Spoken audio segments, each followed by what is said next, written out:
This is the week that was for Monday, November 3rd, 2014, brought to you by SwimOutlet.com, the web's most popular swim shop. It was more treats than tricks for many athletes around the world this past Halloween week as the FINA World Cup dished out more than $2 million to some very fast swimmers, and a special 50 free event brought the best in the United States to Texas.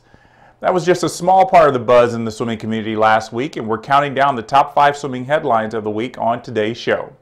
Let's start with number 5. Every November, Swimming World magazine announces the male and female open water swimmers of the year, and in 2014 that honor went to American Andrew Gemmel for the male open water swimmer of the year, and Sharon van Rouwendaal of the Netherlands as the female open water swimmer of the year. Both of them won their respective top international races this summer, with Gemmel taking the Pan-Pacific gold medal in the 10K swim, which had been delayed by a week due to adverse conditions.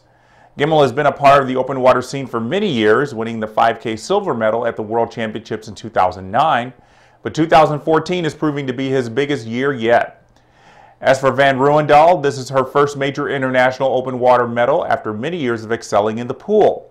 She was a star backstroker and freestyler for Holland, winning a bronze medal in the 200 backstroke at the 2011 Long Course World Championships.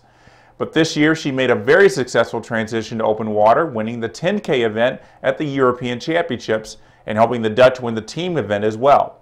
For good measure, she captured silver in the 5K and raced to a silver medal in the 400 freestyle. You can read more about these two fantastic swimmers in the November issue of Swimming World magazine. On to number 4, and it's the big paydays for several well-known athletes around the world. The biggest paychecks went to Katinka Hosszu and Chad Leclos, who were named the top female and male swimmers of the 7-meet FINA World Cup series that ended over the weekend. Hosszu won nearly $400,000 over the course of about 3 months, setting 5 world records in the individual medleys for a $10,000 bonus per record broken. As for Leclos, he didn't set any world records, but he was winning a lot, and not just in the butterfly events. He won a few sprint freestyle races to show off his growing diversity and help grow his winnings to nearly $300,000. For a look at the complete money list, head to our world channel at swimmingworld.com. Back here in the United States, Olympian Josh Davis put on his famous Fastest Man in Texas meet in San Antonio, and for the first time added a women's competition to change the meet's title to simply Fastest in Texas. And that title went to 2 Auburn grads, Adam Brown and Ariana Vanderpool-Wallace.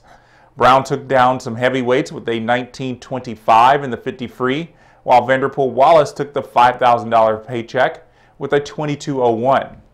The meet also featured a costume party and a clinic for those in attendance.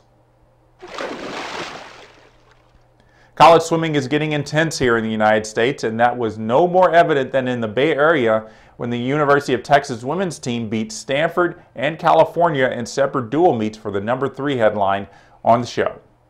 This could be viewed as an upset of major proportions as Cal and Stanford placed 2nd and 3rd in the team race at last March's NCAA championships, while Texas was 8th.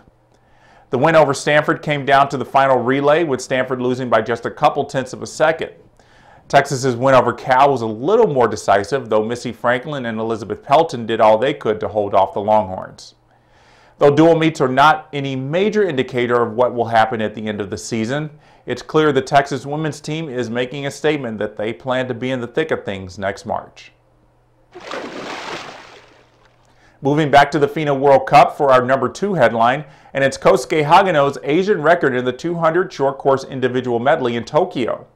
Hageno's 151.27 is extremely fast and should put himself at the top of the list for gold at the Short Course World Championships next month if he elects to compete there.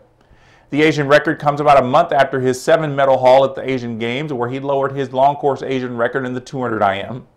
As a point of reference, Hageno still has a long way to go to reach Ryan Lochte's world record of 149.63, but it's the fastest time of the year. Those who have been following Hageno's amazing year so far might not be surprised by the swim, but given how much he's raced this year, it was a bit of a shock to see him continuing to raise the bar in the pool. We've reached the number 1 headline of the week, and it's the release of 3 international rosters for next year's major meets by USA Swimming. A lot of things delayed this announcement, but the biggest one was Michael Phelps' decision to withdraw from the World Championship team in the wake of his DUI arrest last month. That left USA Swimming scrambling a bit to fill the spots left open in the 100 fly, 100 free, and 200 IM. Tim Phillips wasted no time in accepting the spot for the 100 fly, joining Tom Shields as the American representatives in that event. As for the 100 free, Ryan Lochte takes over for Phelps to mark his first major international 100 free race and gives Lochte a third individual event.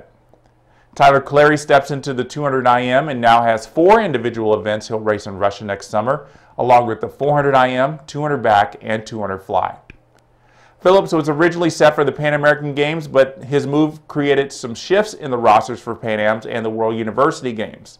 Nonetheless, all 3 rosters have some major names on them, and Team USA is bound to win multiple medals in all 3 meets. You can take a look at all 3 rosters on our USA channel on swimmingworld.com. And those are the top 5 headlines of the week to wrap up this episode of The Week That Was. We'll be back next Monday, and until then, you can keep up with the latest news by going to swimmingworld.com and also following us on Facebook and Twitter. I'm Jeff Cummings, and that was The Week That Was.